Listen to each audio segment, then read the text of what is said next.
আসসালামু আলাইকুম পিএনজে কিচেনের আরেকটি পর্ব দেখার জন্য আপনাদের সকলকে স্বাগতম জানাচ্ছি।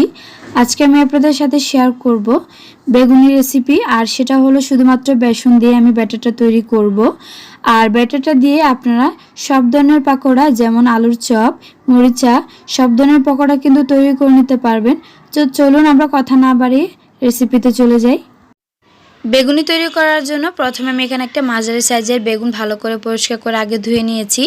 অবশ্যই খেয়াল রাখবেন বেগুন কিন্তু কাটার আগে ভালো করে ধুয়ে নিতে হবে। বেগুন যদি কাটার পরে দেন তাহলে কিন্তু বেগুনের গায়ে ব্যাটারটা ভালোভাবে লাগবে না এবং বেগুনিগুলো সুন্দর হবে না। আর এর জন্য আমি ভালো করে আগে ধুয়ে নিয়েছি, তারপর গোল করে পাতলা করে কেটে নিয়েছি। আমি এখানে বেগুনগুলো গোল করে কেটে নিয়েছি, আপনারা চাইলে লম্বা বা আপনাদের পছন্দ অনুযায়ী কেটে নিতে পারেন। তো এখন আমি ব্যাটারটা তৈরি করে নিব। আর এর জন্য এখানে 1 কাপ পরিমাণ নিয়ে নিয়েছি বেসন। বেসনটা কিন্তু অবশ্যই আগে চেলে নিতে হবে যাতে কোনো দানা বা লাঞ্চ না থাকে।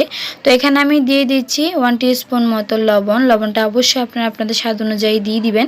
আর এখানে দিয়ে দিচ্ছি 1/2 চামচ পরিমাণ বেকিং সোডা। বেকিং সোডা তো অবশ্যই দিতে হবে যাতে বেগুনগুলো ফুলে আর দেখতে সুন্দর হয়।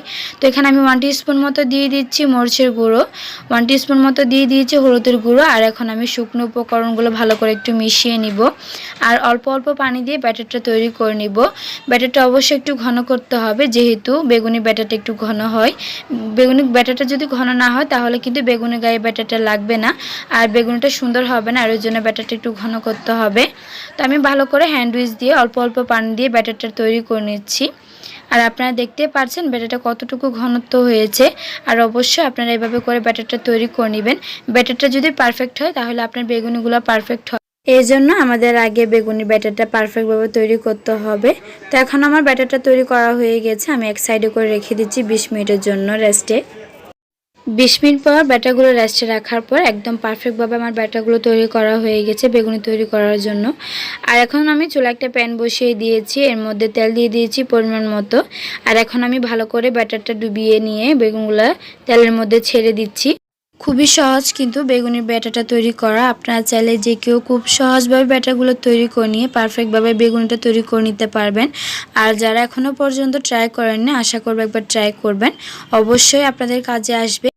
বেগুনগুলো যখন এক পাশ হয়ে যাবে আমি ভালো করে একটু তেলের মধ্যে ডুবিয়ে নিচ্ছি যাতে অন্য পাশটা একটু ফুল আসে। এই যে দেখতে পাচ্ছেন একদম ফুলকো বেগুনি কিন্তু তৈরি করা হয়ে গেছে শুধুমাত্র বেসন দিয়ে। আর এখানে কোনো আমি ফুড কালার ইউজ করিনি। তো আশা করব আমার আজকের ভিডিওটি আপনাদের সকলের কাছে ভালো লাগবে। আর যারা নতুন রাঁধুনি আছেন আশা করব আপনাদের একটু হলেও হেল্পফুল হবে। তো আশা করব অন্য সব ভিডিওর মতো আমার আজকের ভিডিওটা আপনাদের কাছে ভালো লেগেছে। যদি ভালো লেগে থাকে তাহলে অবশ্যই ফ্রেন্ডস অ্যান্ড ফ্যামিলির সাথে শেয়ার করবেন। আর যারা এখনও পর্যন্ত আমার চ্যানেলটি সাবস্ক্রাইব করেননি, আশা রাখবো সাবস্ক্রাইব করে পাশে থাকা বেল আইকনটি বাজিয়ে দিবেন যাতে করে আমি যে কোনো ভিডিও আপলোড দিলেই খুব সহজে আপনাদের কাছে নোটিফিকেশনগুলি পৌঁছে যায়। তো আজকে এ পর্যন্ত, আগামী পর্বে কোন একটা রেসিপি নিয়ে আপনাদের মাঝে উপস্থিত হব। সে পর্যন্ত সবাই ভালো থাকবেন, সুস্থ থাকবেন। আল্লাহ হাফেজ।